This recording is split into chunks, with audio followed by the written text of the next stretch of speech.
Hello and welcome to this Learn English Professionals recording brought to you by the British Council. The car industry. Hello there. I'm talking to Lee Smith, an automobile sector specialist. Hello. Lee, I'm not an expert, but it often seems to me that cars now are becoming more standardised. How do you mean? Well, basically, if I look at the traffic passing me as I drive to work each morning, well, all the cars look the same. Yeah. Sure, you're not entirely wrong.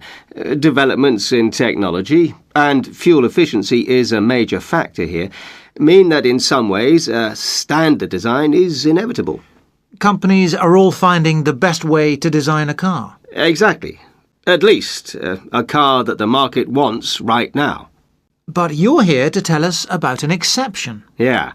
The other factor in this standardisation, as you call it, is that, quite simply, even though there are still a lot of brand names on cars, there are actually very few automobile manufacturers left. Really? Yeah.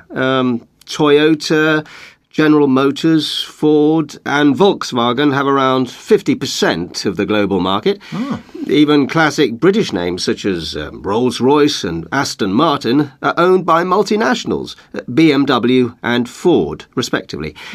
But there is at least one British company who remain proudly independent. And who's that? They're called Morgan. And what's so different about them? Well, they're a historic company, founded as long ago as 1913, and they've always concentrated exclusively on sports cars. Like, say, Ferrari?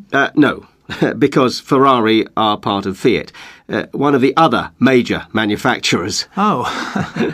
Morgan have never tried to go commercial on a big scale. Is that viable, though? How can they compete against such giants?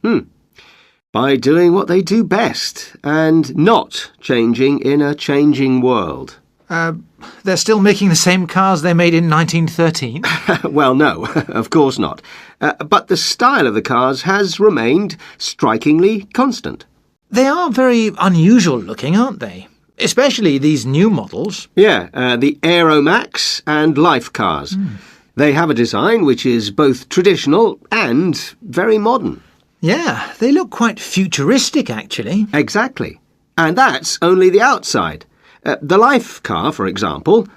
Why is it called Life? Life stands for lightweight fuel efficient. OK, but surely all cars today claim to be light and fuel efficient. They do, but none of them like this one.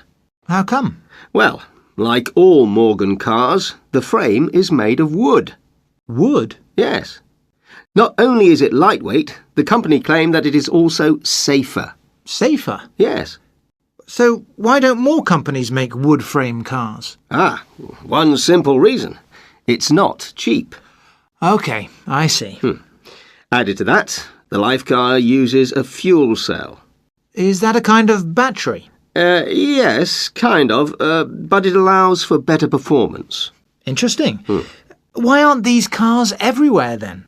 Well, as I already mentioned, they're not cheap. A basic model will cost you around £30,000, while top-of-the-range models can cost up to £200,000. Phew.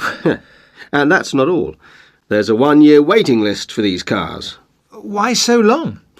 They're all entirely hand-built. Wow. Yeah. The company have ignored advice from consultants and experts and continue to produce their cars the way they want. Very brave. And very successful, apparently.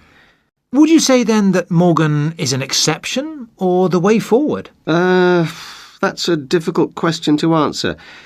There's no way Ford are going to restructure themselves along those lines. A year before you can buy a Mondeo. No way. But for a niche market, Morgan are a company to watch. Lee, thanks. Thank you. This recording was brought to you by the British Council. To find out more and to access language activities and audio scripts, visit our Learn English website at www.britishcouncil.org/learn English.